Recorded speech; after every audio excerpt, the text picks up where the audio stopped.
ciidanka New Booliska weligood lama gaadine sababta lagu laayay shirqool ay dhigeen odayaasha idoor bay ahaayeen intay kaxeeyeen oo ciidanka iyo mas'uuliyiintiiba ay hor kaceen baasay ku sii socdeen baa waliba haartoobyo ugu socdeen mukayf ugu shidna baa soo dega leeyay dhalinyaradii kalena waa loo balamiyay halkaas baa horta lagu laayay waa shirqool wax la yiraahdo gobol ka soo bixi karaay laba tuulo dhaxdood yoo caalay iyo xarshin dhaxdooda gobol ka soo bixi karaay oo isaaq leeyahay meesha kuma jiro ma dhici karto in la yiraahdo waxaan adigoo 2,000 kilomitir degan ayaa intaan ka dulboodo ayaan oromo la xiranaya oo oroman hoos tagaya anigu oroman la xiriiraya taasi wax suurtagal ama aha qolada degan meeshaasi ama sidaas ay ku deganaanayaan ama way guurayaan oo iyaga waxa weeye meeshay marka hore maleeshiyaadka ka soo abaabulayeen ayay u guurayaan odayaashan idoore hadda ku shiraya magaalada Hargeysa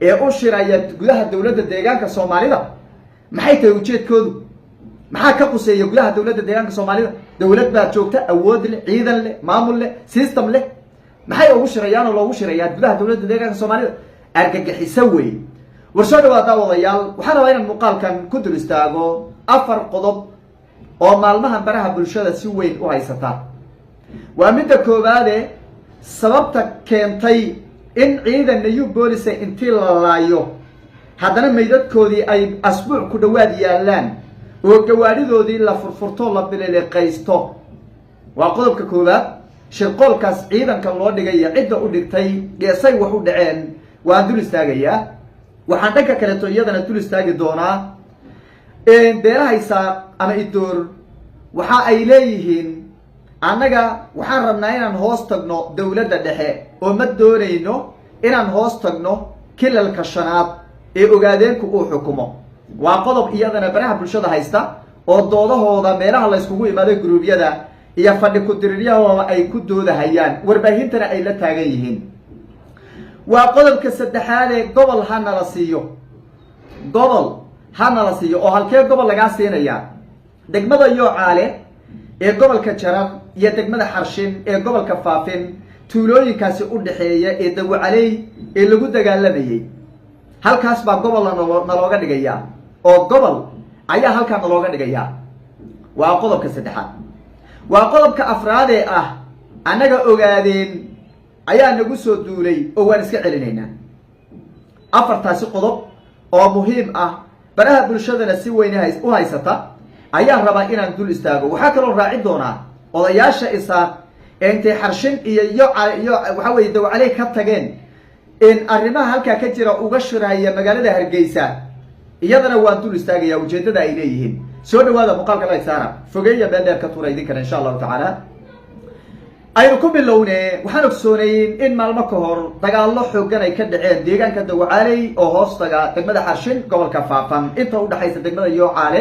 ee gobolka Jarar iyo sidoo kale degmada Xarshin oo iyadana gobolka Faafan ka tirsan dagaalka halka ka dhacay run ahaantii ma ahayn mid ay ku talagashay dhinaca dawladda deegaanka Soomaalida waxa uu ahaa mid ay ku talagaleen beelaha idoor laga soo abaabulay magaalada Hargeysa loogu talagalay in shacab iyo ciidan ba lagu laayo mas'uuliyiin lagu laayo ayuu horta dagaalkaasi ahaa waana lagu laayay oo siday rabeen wali u noqonin mooyeene shacab iyo ciidan ba way laayeen iyo waliba mas'uuliyiin sarsare oo waliba hogaankii nabadgelyada degmada Yoocaale uu ka mid yahay kadib ciidanka New Booliska maalintii ugu dambeeyay bay weerar qaadeen waa kii marka waxa weeye xuduudda laga talaabiyay ee hoogayada idoor ay isqabsatay ee qadna laga galiyay kadib markii ay gaadmo ay dad ku laayeen layntii ugu horeysay waxay ahayd ayada oo intii wax la iska dildilay nabadeyn la wado ciidan New Booliska oo mas'uuliin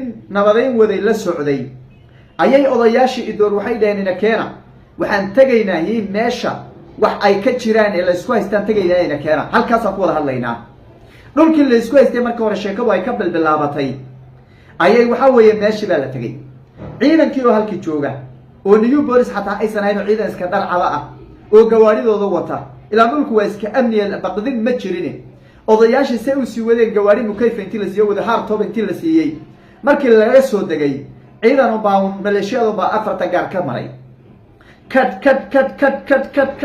baa laga siiyey. dhowr iyo 10 staff ahaa oo mas-uuliyiinta la socda halkii lagu dilay, halkii baa lagu laayay, waxba kama hadhin. meydadkooda asbuucyo dhan ayay halkii yaaleen. waad aragteen baraha bulshada iyadoo la soo geliyey. arrintaa marka shirqool bay ahayd. odayaashaa dhigay oo shirqoolkaas dhigay mas-uuliyadoodana iyadaa qaadaya. ma aha xukuumaddu inay warwareegto oo warwareeg ay samayso. xukuumadda waxaa la rabaa odayaashii ciidankaa kaxeeyey ee mas-uuliyiintaa kaxeeyey ee meesha geeyey ee dhalinyarada ku dalbaday ee sidaas ragga ula dhaqmay, waa in horta odayaashu kuwa ay soo qabato. ma aha ka qoriga wata inay isdoondoonto. odayaashaa la soo qabanayo horta madaxa laga guraya. xukuumaddu jilicsanidii aan ku eedeynayna weli wadaa. ciidankaa la shirqoolay iyo dadkaa la shirqoolay waa in marka hore iyagu waxa weeye odayaashii shirqoolka sameeyey laga taqalluso, afka ciidda loo daro, oo waxa weeye mid aan laga tegin. mid waa inaan laga tegin weye. waa qodobka koobaad ee lagu shirqoolay ciidanka iyo waxaan waan ka leehay. qodobka labaad waxay dhaheen isaa annaga halkaa hana laga siiyo gobol la yidhaahdo hawdland. annaga hawd la yidhaahdo hana laga siiya le halkaa. adan laba tuulo gobol ma noqdo. laba tuulo gobol ma noqdo. midda labaad, gobol sidee lagu siinaya adiga? etoobiya maba degtide, taariikh kuma lihid, waxba kuma lihid, sidee lagu siinaya? war xaggeed ku leedahay? war xaggeed ka degtaa? war halkeed degtaay oo adiga gobol lagaaga dhigaya? meelaad ka degtaba ma jire, sidee gobol lagu siinaya? maxaa lagu siinaya? rag dhulkii baa lagu siinaya. dhulkan rag baa usoo halgamay, uu soo dagaalamay, ilaa iyo waxa weeye 10 qarni soo dagaalamayay, lagu yaqaanay. adigu shalaad imaatay, inaliyaal baad ku imaatay oo waad soo degtay. dee sidee lagu siinaya? ingiriisku uma qorin, boqortooyooyinka etoobiya weligii waxa weye saaq laba maqal, taariikh kuma lihid.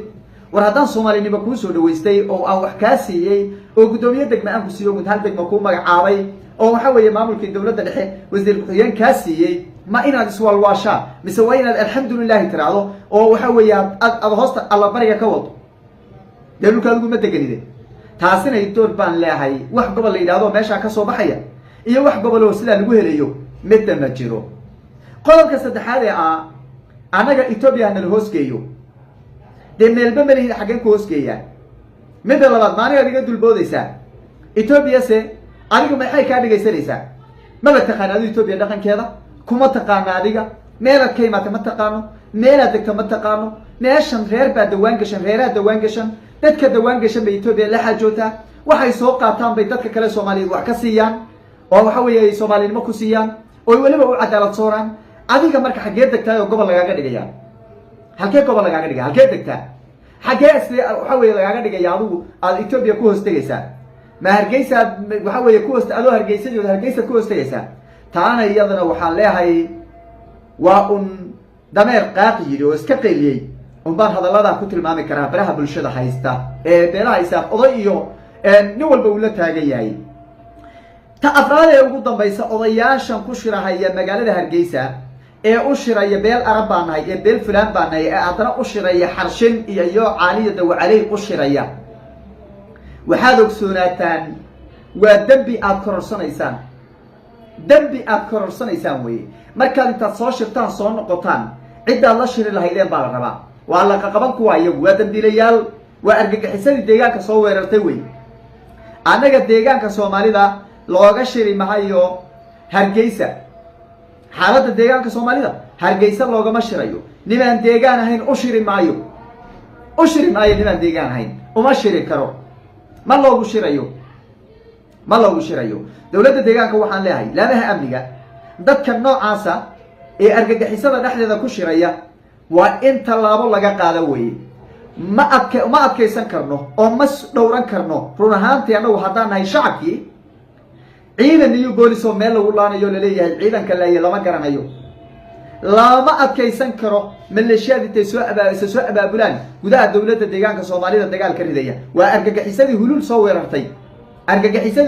weerartay. shacabku ay qoriga qaateen ee dhammaanteen aan hub ka qaadanay, taabay la mid yihiin. waa in gacan bira lagu qabto, waa in edeb loo yeelo, waa in afka la jabiyo, waa in madaxa la wada qaado, waa in meel lagaga soo noqdo. waxa weeye waxaas la tirtiro weeye, si aysan mar damba usoo noqonin. dowladda deegaanka soomaalidana taasaan leehay. waan soo dhaweynaynaa go-aanadii ka soo baxay hoggaanka nabadgelyada. madaxweynaha dowladda deegaanka soomaalida taliyaha guud ee ciidanka new booliska dhammaan mas-uuliyiintaasi go-aanadii ka soo baxay ahaa inaan loo dulqaadan karin cid amni darro abuuraysa waan soo dhawaynaynaa guul iyo gobonimo ayaan u rajaynaynaa shacabka dowladda deegaanka soomaalida intooda fayo waxaan leenahay nabadgelyada ha laga shaqeeyo nabadgelyada ha laga shaqeeyo inta xanuunsanna caafimaadka waa xabad madaxa in lagala dhaco inta idoor oo kaleete meeshan waxa weeye ciidanka soo guliyeen gudaha soo geliyeen waa xabad iyagu kuwa waa in la tirtiro kuwa si aysan mar dambe u hadlin waa in edab loo yeero cajar baa edab la-aanta baray oo gacan dabacsan u dhigay gacan dabacsan waagi hore mayn hadlaynin xukuumadii ka horreeyay mayn hadlaynin juun mayn dhahaynin cajar baa gacan qaboob u dhigay laakiin gacanta qaboobeyd bay waxay moodeen inay wax leeyihiin oo wax ka hadlan karaan wax samayn karaan waa in markaa edab daray bilaabeene la edbiyo weeye oo afka lagu wada dhufto